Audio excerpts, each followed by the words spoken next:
Amis internautes, bonjour. J'espère que vous allez bien. Moi, ça va super bien. Je suis ce matin dans mon vignoble. C'est une nouvelle acquisition. Certains parmi vous vont se demander, mais pourquoi acheter un nouveau vignoble? Je précise que ce vignoble s'étend jusqu'au au fond là-bas. C'est un très grand vignoble. Donc, si vous vous demandez pourquoi acheter un vignoble, eh bien, pour ceux qui suivent cette page depuis quelques mois, doivent se souvenir de cette étudiante de la FASA qui a soutenu et qui est sortie ingénieur agronome en juillet dernier. Et vous vous souvenez très bien que lorsque cette étudiante était chez nous, dans la ferme de Tami Jardin, nous nourrissions les abeilles avec la sève de cet arbre, de ce bambou. Donc, pour ceux qui ne savent pas ce que c'est qu'un vignoble, alors c'est cet arbre, si vous voulez, qui donne le jus qu'on appelle le vin de raffia. C'est ici là qu'on prélève le vin de raffia. Donc, on vient juste là, on sélectionne une branche, une tige qui est déjà mature, qui est prête à donner la fleur. On va donc couper cette tige-là et venir à chaque fois renouveler la plaie jusqu'à un certain moment. La mousse va commencer à sortir et cette mousse-là précède le nectar qui va donc couler.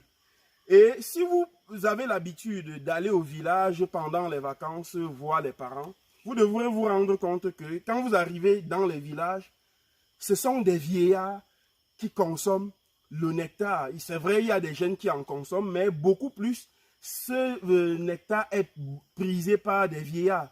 Et vous allez voir, ces vieillards-là, généralement, n'ont pas de problème d'yeux, n'ont pas de problème de fatigue, n'ont pas de problème de cataracte, etc., etc.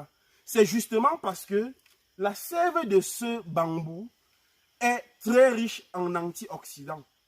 Il soigne la cataracte, comme je l'ai dit, booste également le sein maternel pour le nourrisson. Les femmes généralement qui sont enceintes dans les villages, on leur demande de consommer le vin de raffia, très sucré, le vin de raffia frais, non fermenté. Et quand bien même elles accouchent, elles continuent de le consommer pour booster le lait maternel pour le nourrisson. Donc, lorsque nous allons vigner, c'est-à-dire que lorsque nous allons faire le vin de raffia dans ce vignoble, nous passerons chaque matin faire des récoltes maintenant pour aller le donner à nos abeilles. Parce que vous allez voir comment les abeilles adorent. Elles aiment particulièrement ce nectar.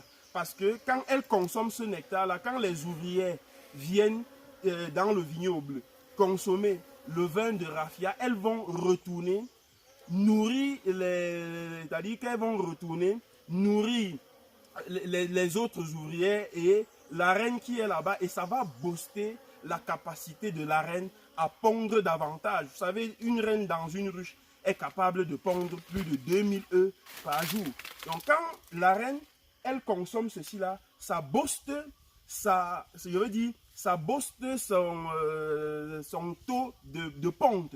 La ponte est beaucoup plus élevée, elle pond rapidement et le couvain se développe. Je veux dire, le couvain et la colonie se développent aussi beaucoup plus.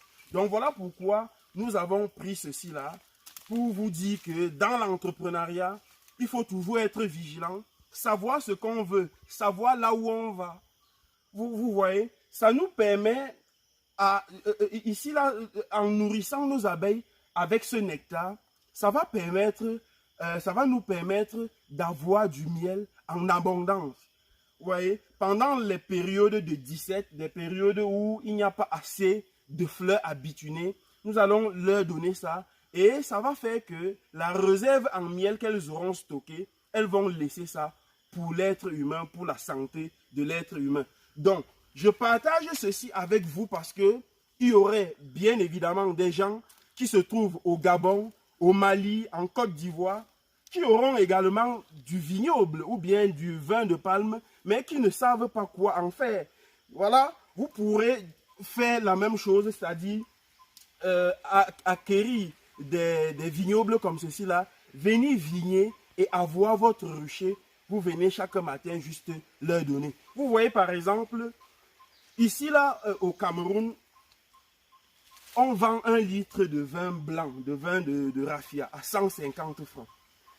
Alors vous êtes très loin d'ignorer la quantité de miel que les abeilles sont capables de faire en consommant, c'est-à-dire la quantité de miel que les abeilles peuvent produire en consommant 1 litre de vin blanc. Donc moi je préfère, plutôt que d'aller vendre mon litre de vin de raffia à 150, je le vine comme ça et je vais donner cela à mes abeilles. Elles consomment, elles me sortent du miel de palme. Et ce miel-là, vous convenez avec moi que ça aura bien évidemment des substances issues, c'est-à-dire que ça aura des substances de ce vin de raffia. Et quand vous allez consommer donc le miel de raffia de Tammy Jardin, si vous êtes une femme enceinte ou bien une femme qui allaite, ça va booster également votre capacité à bien nourrir, la capacité du lait maternel pour votre nourrisson. Je sais que dans beaucoup d'hôpitaux, on déconseille aux femmes enceintes de consommer du miel. Mais pour moi, je pense que c'est une aberration. Donc, dites-moi ce que vous pensez en commentaire. Vous laissez un commentaire sur ce que vous pensez sur ce vignoble qui va nous servir pour nourrir abondamment nos abeilles dans nos différents ruchers. Donc, j'espère que cette vidéo vous a plu. Si c'est le cas, n'hésitez pas à liker, partagez aussi la vidéo sur votre page et sur d'autres plateformes possibles. Et enfin, abonnez-vous tout simplement sur Tammy Jardin, sur Facebook, Tammy Jardin TV, sur YouTube, les 2 grandes plateformes des passionnés d'agriculture, d'apiculture et d'élevage. On se retrouve très bientôt, mais surtout, n'oubliez pas de laisser un commentaire. À très bientôt.